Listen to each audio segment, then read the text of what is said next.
Il était une fois une très belle, pure et innocente jeune fille, Théophane.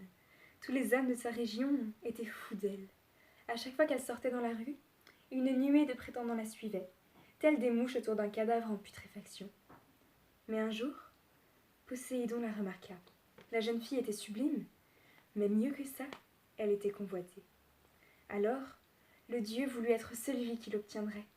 Quel prestige! Mais la séduction, c'est compliqué. Ça prend du temps, de l'énergie. Un enlèvement, c'est tellement plus simple. Il emmena donc Théophane sur une île, et sans doute pour remédier à ses cris, car il est vrai qu'il est difficile de se concentrer avec quelqu'un qui ne cesse de protester, la changea en brebis.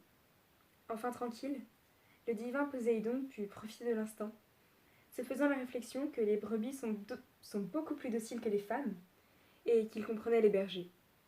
Quand il eut fini son affaire, il laissa Théophane sur l'île. À quoi bon s'encombrer d'une énième conquête? Quelque temps plus tard, la brebis donna naissance à un magnifique mouton au pelage doré, qui lui fut ravi par Hermès.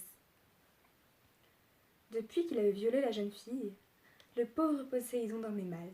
On ne pense jamais assez au traumatisme des violeurs, étouffés par les odieux remords que leur impose notre immonde société de bien-pensance absurde.